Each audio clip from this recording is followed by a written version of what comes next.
ভিয়েটনামত চাহিদা বাঢ়িছে অসমৰ জহা চাউলৰ ভিয়েটনামলৈ ৰপ্তানি হ'ল অসমৰ জহা চাউল সোমবাৰে আজাৰাৰ পৰা ভিয়েটনামলৈ ৰপ্তানি কৰা হ'ল 1 মেট্ৰিক টন জহা চাউল এপেডৰ উদ্যোগত আৰু ভাৰত চৰকাৰৰ সহযোগত আজাৰাৰ জিংচাই এণ্টাৰপ্ৰাইজে অসমৰ বিখ্যাত মানিকী মাধুৰী জহা চাউল প্ৰেৰণ কৰে ভিয়েটনামলৈ এয়াৰ ইণ্ডিয়াৰ বিমানযোগে চাউলখিনি ৰপ্তানি কৰা হয় ভিয়েটনামলৈ ভিয়েটনামৰ লেখা ডিষ্ট্ৰিবিউটৰলৈ প্ৰেৰণ কৰা হয় এই চাউলখিনি সোমবাৰে উদ্যোক্তাসকলে জানিবলৈ দিয়া মতে ভিয়েটনামৰ সংস্থাটোৱে অসমৰ পৰা আৰু অধিক মানিকী মাধুৰী জহা চাউল বিচাৰিছে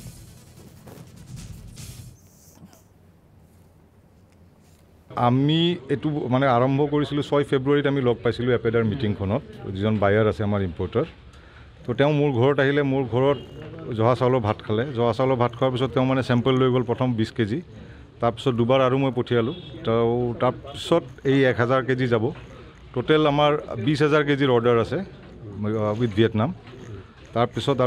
আৰু বাঢ়িব বুলি তেওঁ কৈ আছে এটা ফাৰ্ষ্ট কনচাইনমেণ্ট হিচাপে 1000 কেজি আমি পঠোৱাবলৈ সম্ভৱ হৈছোঁ কিন্তু আজিলৈকে দক্ষিণ পূব এছিয়াৰ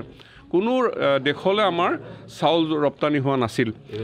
এইবাৰ আমি প্ৰথম হৈছে দক্ষিণ পূব এছিয়াত মাননীয় মুখ্যমন্ত্ৰী মহোদয়ে যথেষ্ট চেষ্টা কৰিছে এডভান্টেজ আছামৰ যোগেদি কিন্তু আমি দক্ষিণ পূব এছিয়াত যেতিয়া প্ৰথম আমি ভৰি দিবলৈ সক্ষম হৈছোঁ আজিৰ দিনটোত যদিও এইটো সৰু কনচাইনমেণ্ট